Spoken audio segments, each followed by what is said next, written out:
Hey, so I have a really cool episode for you guys today, but I wanted to let you know of a slight change. Last time when I was doing a voiceover and I wasn't actively playing the game while recording, I had like a black and white-ish filter over the screen. I'm gonna change that. When you see this border around my face, it means I'm doing a voiceover. When you see this border around my face, it means that I'm actively playing the game. Just want to let you know that quick change. Let's get into the video. So today's episode starts out with me using Pyre. Over there you can see that an enchantment table, a bell, an ender chest, and chests are popping up on my little radar down there. So I followed the trail and eventually found something really interesting. Diggy diggy diggy. This base is so cool. There are so many chests in this room, and there are redstone blocks and lapis blocks just lining the walls. This place looks crazy. It's a very interesting design choice. I was kind of worried that somebody might come back, so I tried to make the place look as normal as possible. I don't really know why, because I was in there the whole time and they would have noticed me, so it's whatever. And then there was this weird room with like this head, and like I don't know, it looked like a murder happened in there or something. The head was this guy named O. Flores. I don't really know who that is. So I started looking through the chests, and they were full. Again, it seems like this was an active base, so it was just a pretty crazy raid. 21 diamond blocks, 45 gold blocks. This place is crazy. By this point, I'm kind of stressed out. I'm like, oh my gosh, I have to get this stuff on a shulker as soon as possible. So much iron and gold and diamonds. Oh my goodness gracious. I broke their bed because, again, I was afraid that somebody was gonna show up. Down here was this weird passageway. I don't understand what this little redstone and coal block room was for. I have no idea. And then down there, down that ice shaft was just a mine, I think. Some strip mines. It wasn't anything interesting. So I just started mining the walls, because that's some pretty good resources right there. And then since my griefing job last episode was just awful, I decided to try my hand at griefing this base as well. I'd already taken basically everything of value, and I thought, hey, may as well try to improve my griefing skills a little bit. So here's me setting up the TNT, hoping to actually cause a chain reaction this time. Alright, it's go time. Let's see how I did. There's always that one. There's always that one. I think I did a pretty decent job. I only missed one TNT this time, and that's way better than I did last episode. Oh, by the way, you can't be upset about me griefing this base, because in doing so, I also freed the oxalotls that, were living trapped in the ceiling. So, I decided to build like a little water habitat for them so they could freely enjoy this griefed base and not suffocate. So, I'm really a nice guy, he says after blowing up this random person's base. So the thing about using Pyre is that you kind of pick up on, every base with an ender chest, and every base with an enchantment table, and things like that. So you find a lot of really small bases like this, which I don't usually show off in episodes, because they're just not really worth showing off. But the next base that we go to, I didn't grief, because I thought it was absolutely gorgeous, and it way beats the other base that we just did. It blows that past base out of the water. So what I thought was interesting about this particular Pyre is that it not only showed the, regular ender chests and stuff like that, it also showed a conduit. I don't think I've ever seen a conduit pop up on Pyre before. So I knew this was going to be something pretty interesting. This base was also really close to like some random, netherrack towers and things like that, like some random junk builds on the surface. So I figured it might be griefed or something already, but it was definitely not. So as usual, I just kept digging down until I arrived in this weird cave system, and I'm like, oh my gosh, it's just one of these little cave bases again. Great. Yeah, I was wrong. Man, there's just nothing here. A sheep? What's a sheep doing here? Oh,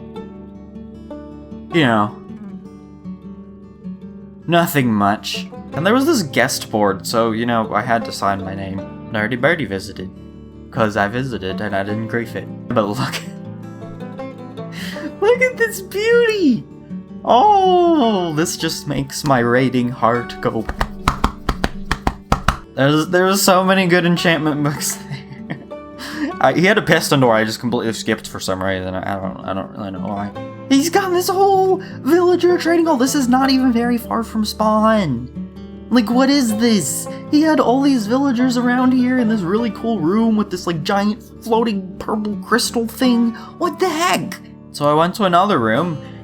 There's spleef, sumo wrestling, PvP, fight club, like all these rules for this PvP room the guy has built. So I ended up taking the book and looking at who it was. It was Chris the Spaghetti, apparently, is the one who built this base. So I looked for him on Discord, couldn't find him. So I left a couple signs around the base, just like saying, hey, contact me, like, this is a super cool base. Well, look at all these little, like, PvP zones. I accidentally fell down, but hey, don't worry about it. Then there's just this room. You know, we've got the nether biomes, we've got the snow, we've got the desert over there. What on earth? And then this room looks like it was completely unfinished. I'm not sure what exactly was planned for this room, but it looked like a cool start. Here is the aquarium that was just sitting around, and the conduit that was in there as well. People just don't use conduits very often. If that was enough to impress you, he also had a working disco room. Yeah, I mean, you see all this colored glass, and that's pretty cool, but, you know, let's get the party started in here. You flick that lever. I wasn't sure what was going on at first, but my wife pointed out, look at the floor under the colored glass. Bruh. You thought that was the last room? Haha, villager room. We've got this potion room, designed around mushrooms, and there's like all these tables with mushrooms growing around them. There's a menu, you know, cause why not? These villagers just sell different potions and foods and things for this mini restaurant he's built. The loot wasn't, you know, quite as good as I might have thought from how good the base was. There were a lot of enchantment books which are really helpful, and the place was just gorgeous. I mean, he's got the waterfall. Here, made on March 31st, 2021 by Chris the Spaghetti. This place is called Lonely Cavern, and he's the only one who lives here. This base is just so impressive. I love it. Then I ended up finding his little house in this main area, and, you know, he's got his cat in here, his ender chest, a bunch of cactuses, his bed. I don't think I even broke his bed. I'm like, I just want to keep this base as clean as possible. Man, I'm super disappointed because I recorded myself going to one of the end portals and going to the end spawn so that I could start end hunting, and apparently I forgot to press record or something because I don't have the footage of me getting to end spawn. End spawn is absolutely crazy. It's on a different level than the overworld spawn, I think. Not in terms of size, but it's just so crazy. Everything is in the air and floating, and there's so many different blocks. It is just a massive place of destruction. But since I already had an elytra from Thesto, I was able to fly out of spawn quickly, didn't run into anybody, so I was totally safe, and then start going for end cities like this.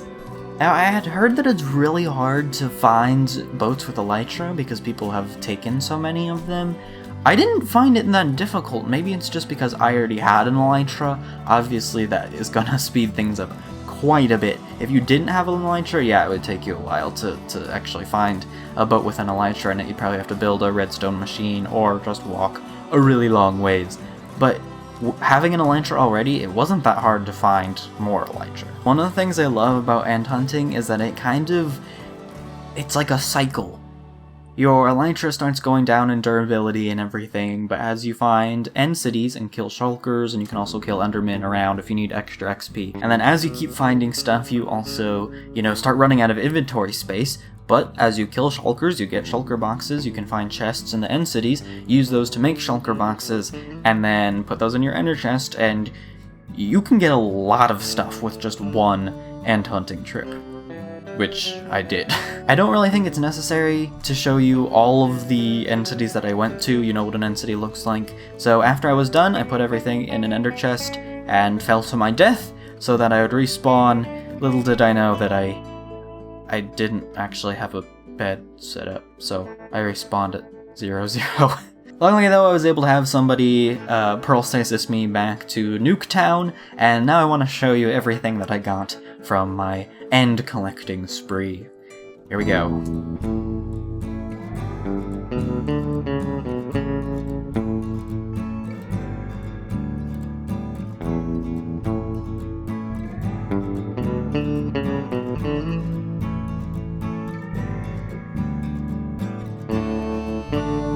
I'd say it was a good trip.